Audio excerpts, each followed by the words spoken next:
Yo, what's up? Back here in another video. This is week 9 of the dopamine detox series. I mean, I think it's going pretty well.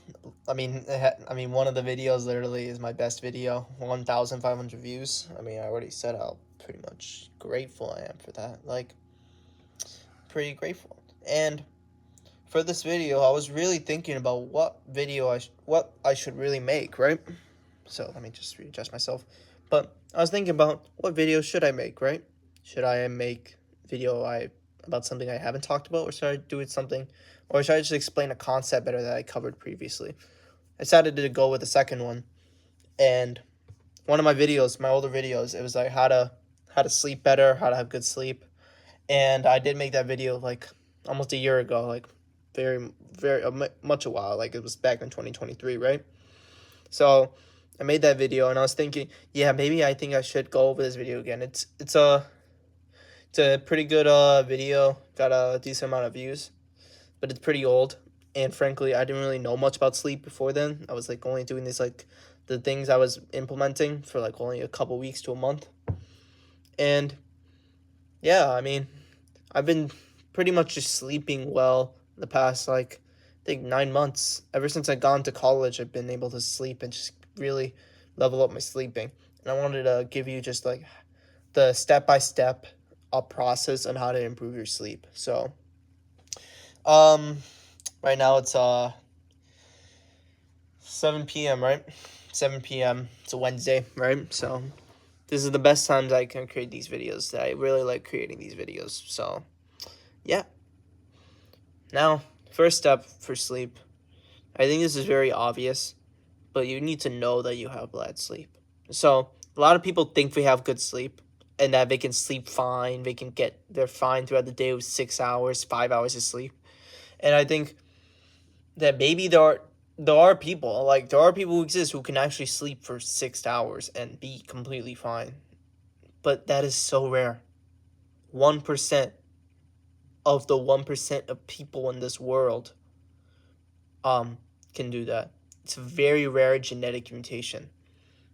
So most likely, 99.99% likely that you are not one of those people. And that's fine. I mean, frankly, I love sleeping. I love sleeping and resting and stuff like that. Who doesn't? It's very nice. It's very calming. But we need to address that. If you're sleeping below, let's say, 8 to 9 hours every day, you are definitely missing out on a lot of things that can make your life better. It can make you more productive, a lot more healthier. So, first, let's go into the benefits of better sleep. I think this is very good to list the benefits of sleep because, I mean, there's so many benefits. So, first one, obviously, is energy. You're going to be a lot more awake and you're going to be able to do more during the day if you have good sleep. See, your body needs to recover, it needs to recuperate. Your brain needs to have some rest off from from controlling movement and have other functions, put into the max when you're sleeping. See, like dreams are a recollection of memories. It's just memories like reshuffling and stuff like that. That's good if you want to remember stuff and develop your memory, your long-term memory. Also, and in the endocrine system, it also regenerates hormones. And I think a lot of people have been saying this for like a while now, that like sleep is very beneficial for your testosterone. And the reason is that testosterone, most of the testosterone you have that is generated is during your sleep. And if you don't have good sleep, you're not able to use that to the max. And that's why you may have low testosterone and you may not be as manly as you want to be, right? So obviously, when I say increase your testosterone, the first thing I always say is get good sleep. 8 to 9 hours of sleep. And third of all, one thing I say it's like a lot better. So I said the memory, I said testosterone, but also digestion as well. So when you have less sleep, you're gonna have less time for digestion. So when you eat dinner, you're digesting less food, and as a result, you will wake up a lot more exhausted because your body's still digesting and stuff like that. But if you have good sleep, you're able to digest more, and as a result, you can use the energy from your dinner, like carbohydrates, fats, and you can use that for tomorrow and morning, and then in the morning you'll wake up, and then you'll be like, damn, I feel a lot better. I feel much more energy. I feel like I want to jump out of bed. So yeah, those are just a few of the benefits, like few benefits, right? They're already very great benefits, but it's a few of them. So I'd say, I mean, hey, that's a good deal. Now, we need to address one thing. And before I go into how to improve your sleep, you need to know what sleep is. Sleep isn't the time you spend in bed. This is a thing that people get very much mixed up with. When you go to bed, you don't sleep immediately. It's not like in Minecraft, you go to the bed and you're like, no. Sleep is REM sleep. The deep sleep where you're actually in there, you're dreaming, you're doing whatever, and you're going through these phases, like phases during REM sleep, right? That's actual sleep. That's the sleep you need. That's the sleep that is actually what you're supposed to focus on. So, we need to distinguish between two things. The time you spend in bed, and then the time you sleep. The time you spend in bed is your usual, like, nap time. I mean, your usual, like, bedtime to wake up time, right? So, you sleep at 10 o'clock p.m., and then you wake up at, let's say, 7 p.m., 8 p.m., right? That's usually normal. Unless if you're in school, it's probably earlier, but 7 to 8 p.m. is the average, right? That's around 9 to 10 hours of bedtime, right? And how we see how much time you actually sleep, not the time you spend in bed, is through your sleep efficiency. It's a percentage figure basically to say how much of the time you're spending in bed is actually dedicated to sleep and not to other things, right? And most of the time, I think the average for people is around 80 to 85%. So if you're in the bed for example, 10 hours, 80%, that means you're going to be spending 8 hours of sleeping, right? So I'd say that's still pretty decent. 8 hours to 9 hours of sleep is pretty nice, right? But you can go a little bit to 7, and I'd say, like, that's good. Like 7 to 9 hours of actual sleep is pretty good, right? So that would actually allot you 9 to 11 hours of time in bed, meaning you need to spend 11 hours in the bed if you want to do that. And there's measures to increase sleep efficiency, meditation, breathing, exercises, the food you eat. There's tons of stuff. But right now we're going to focus on just like of increasing your sleep, right? So now, let's face it, no one is sleeping. No one is going to be waking up. No one's going to be sleeping at 9 o'clock and then waking up at 7, right? 11 hours in time in bed. Like, no one's doing that, bro. Most likely, as a college student, like, both my roommates, I have, like, 2 other roommates, right? They sleep a lot. They sleep way later, right? And they also wake up way later than I do, right? So, they sleep around 12 to 1 a.m. most days, right? And they wake up around, let's say, give or take, maybe 8 a.m., not 8 p.m., 8 a.m. to maybe 11 a.m., right? So, it's good sleep, right? But usually most of the time we wake up at 8 a.m. to 9 a.m., right? Probably because I wake them up. But, yeah. Now, most people, they spend the time in bed for 8 hours to 9 hours, and they think that's sleep. You're not sleeping for 8 hours if you spend time in bed for 8 hours. Most of the time, it's probably going to be 5 to 6 hours. And that's like the average. That's normal. There could be many other issues. Maybe you're like, there's caffeine that could be keeping you up. As a result, you're just not getting enough sleep. And that's why you still feel sleep deprived. So, we need to talk about pretty much how to improve your sleep. And it's not some simple step, right? Like, if you've been sleeping like this, sleeping like shit for the past, like, couple of years to even, like, maybe your whole life, like, most of your life, then it's safe to say it's not going to take one simple step to fix your sleep, right? Yeah.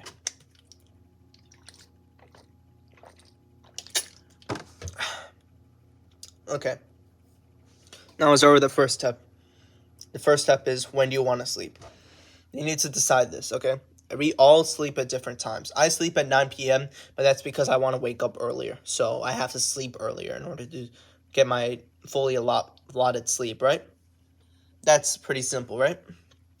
Now, let's say, for the most of the videos, I see like they're usually like young adults, 18 to 22, right? In college.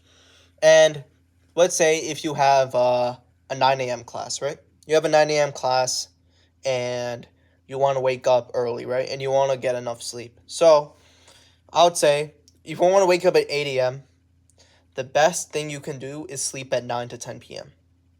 I'd say 10 p.m. The reason why I wouldn't say 11 or 12 is because of your sleep efficiency. Pretty much, if you haven't implemented the steps I'm talking to you about in this video, most likely your sleep efficiency is not that good. It's probably like 70 to 80%. So I recommend 9 to 10 p.m. if you need to wake up at 8 a.m. You can use this measure and just like do it. If you need to sleep later, like 12 p.m., then wake up at 10 p.m. or 10 a.m. And vice versa. If you need to sleep earlier, then you wake up earlier. It's the same logic, right? Now, this is where we talk about, now we know we have our time in bed. And it's great. But your sleep efficiency is still dog shit. Now, we need to talk about how to improve your sleep efficiency. And there's actually a ton of measures that I do to improve my sleep efficiency. But I want to go over a simple fact. Caffeine will ruin your sleep efficiency, and it will ruin your sleep. Now, I'm not here to tell you to stop drinking caffeine, but I'm here to tell you how to drink caffeine. Because I see a lot of people, my friends, my family, they drink coffee and they drink it way too late. You see, caffeine is a chemical that goes into your brain. It pretty much it goes into your adenosine receptors, and those pretty much keep you a lot more alert, keep you a lot more awake, makes you able to focus better. You have better reflexes when you're on caffeine. That's why pre-workouts and coffee are pretty much used when you need to do something hard, like you need to do a workout, you need to do some sport, or you need to do really good on this test and study. It's for these like high effort tasks, right? Caffeine has a half-life. So basically, when it's on those adenosine receptors, it's on this half-life where after that, it doesn't have its effect anymore, right? Its half-life is 6 hours. Or I think so. I think it's like, yeah, the half-life's like 6 hours and stuff like that. So pretty much it lasts around 12 hours, right? Now, there's a problem with this, right? When you drink caffeine, I mean, it's going to take a long time for it to go away, right? So if you drink it like around 1 to 2 p.m. or you drink it around like 3 to 4 p.m., that caffeine's still going to be there when you're trying to sleep. And guess what? You're going to be a lot more awake. And guess what? When you do sleep, you're not going to be able to enter that deep sleep that actually helps you and that actually makes you feel awake. And that's why you wake up exhausted, because your body hasn't fully recovered from the night before. So as a result, it's a lot more tired.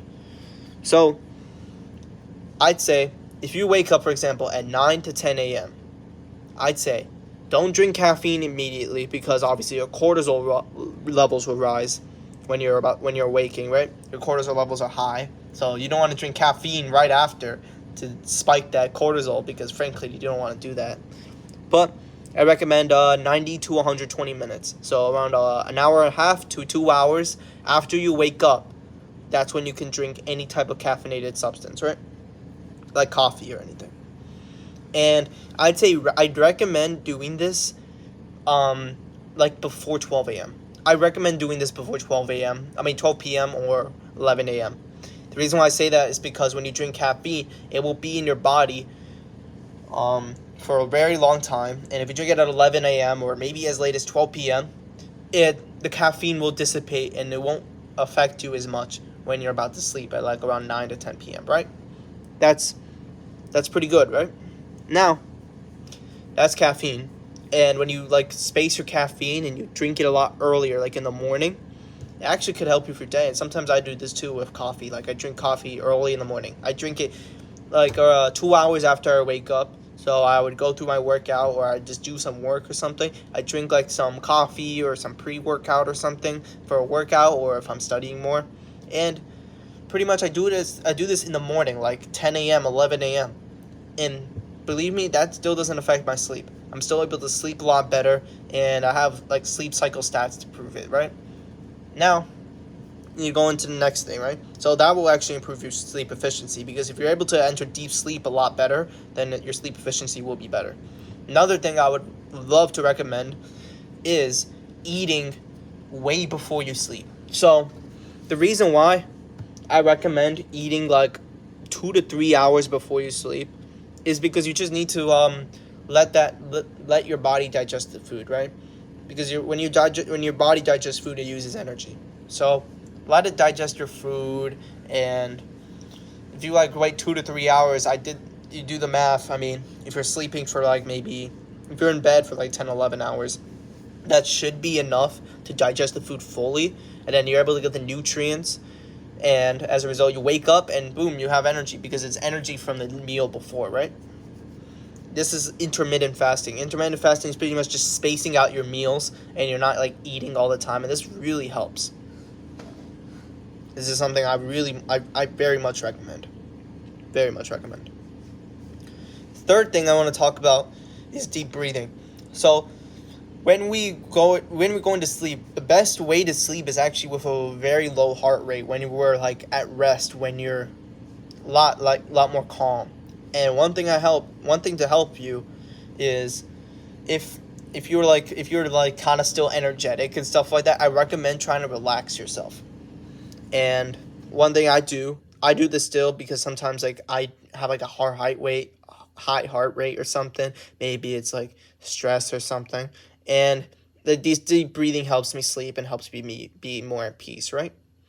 And so you can do deep breathing meditations either way. You can go on YouTube, search up deep breathing meditation or calming meditation. I do this military type of breathing where you inhale for like 7 seconds, and then you hold it for like 5, and then you exhale for like 4 seconds, right?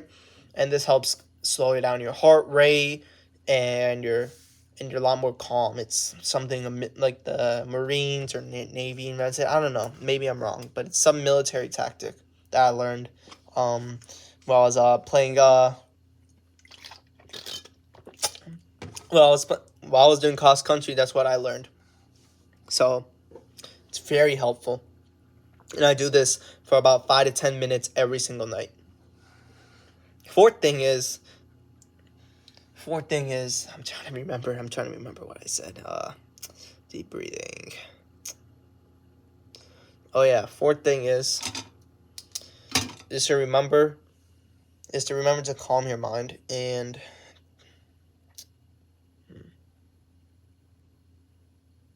did I have a fourth thing? I was thinking about a fourth thing and I just did not have it. So I mean, I can put in the description if I remember. If I don't, then I'll just mention it somewhere else.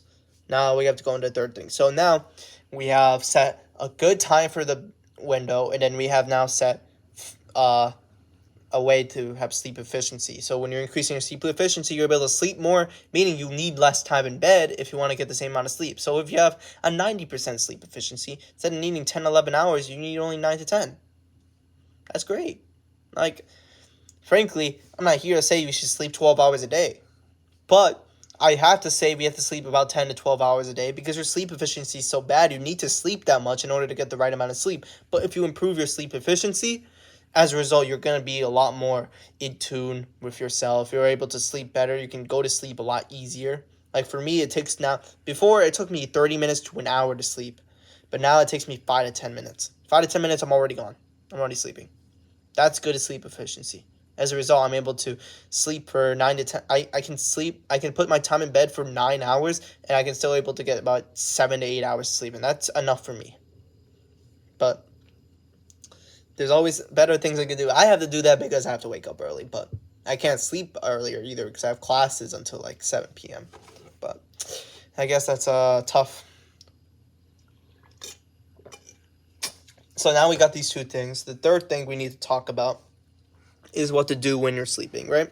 So there's a lot of things you could do to actually make your sleeping experience a lot better. So we're going to talk about temperature, especially your body temperature.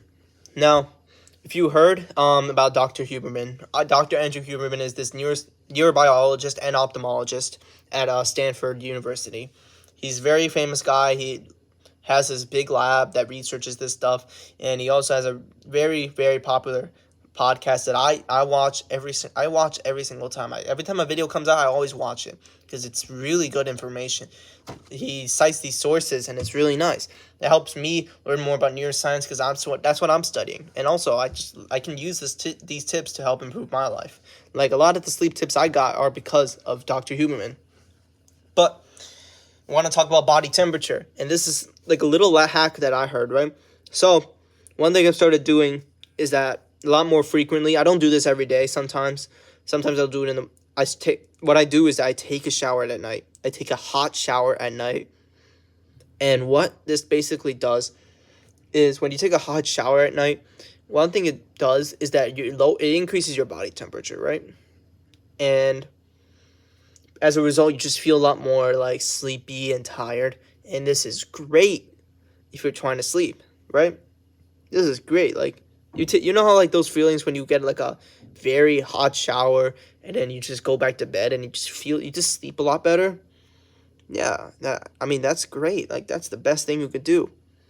So that's what I recommend for that. And another thing I recommend is light exposure, right? So one thing I'd really not recommend is having a lot of light exposure when you're about to sleep. So I'd say around 2 to 3 hours before you enter bed, I'd say try to lower the light exposure you have. So try not to have like bright lights, and because I have to have bright lights for this video, right? But after this, I'm gonna turn off all the lights, and I'm just gonna be just like dimming the lights a bit, right? So one thing you can do is start dimming the lights a little bit. Like if you have like those sliders things or something that dim the lights, do that. And have your room dimly lit, so like it's enough light that you can see around, but it's not enough light to actually like make you awake, right? And the reason why it's just important because it has something to do with your circadian rhythm. Your circadian rhythm is a little mechanism in your brain that actually dictates when you can sleep and when you're awake. And when you have low light exposure, what it does is it recalibrates your circadian rhythm. So it pretty much reminds your brain, okay, it's time to sleep, it's nighttime, let's go rest. And basically your brain will do everything it can to make you a lot more relaxed and a lot more ready to sleep. And as a result, this will help you actually sleep better and also increases your sleep efficiency. That's the fourth thing. That's the fourth thing I was going to talk about sleep exposure, the sleep efficiency. That's the fourth thing. It was the light. Yeah, that was the one thing I was talking about. But thank God I just remembered that. But, oh man, I really got to put script for these videos. But, yeah, I recommend this very much because, one, when you have like this light exposure when it's at nighttime, it actually does mess up your circadian rhythm. And as a result, you're not able to sleep as much. Maybe that's why you're still awake when you're trying to sleep.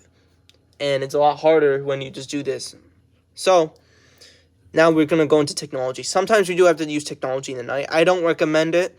But, for me, for example, I have to use technology, right? So I recommend doing this one thing. Put the night shift filter or night mode filter on your phone. If you have an Apple, it's the night shift filter. You go into display and it should show it. And then for Android, I think there's a similar option, but you might have to find that out, right?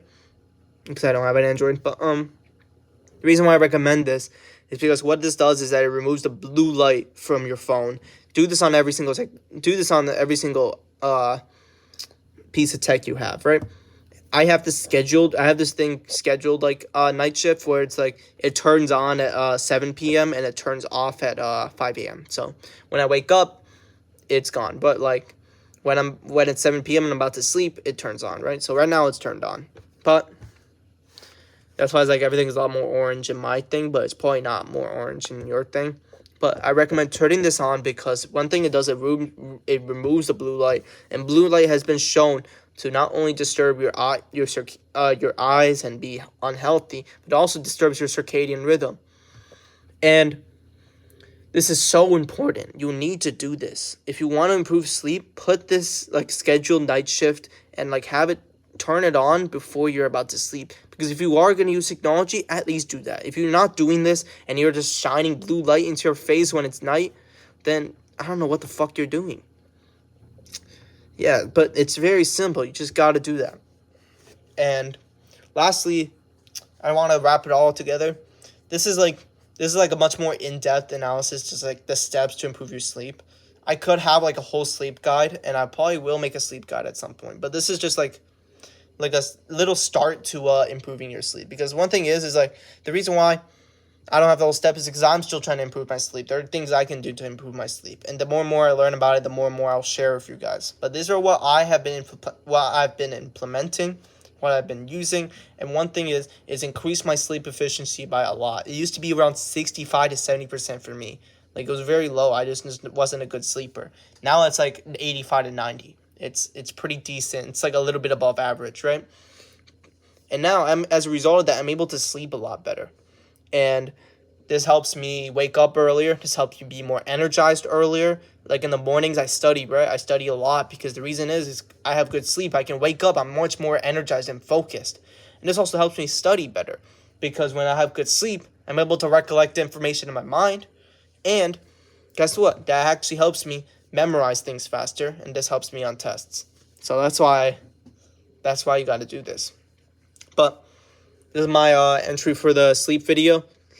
I don't know what I'm going to do for the other dopamine detox videos.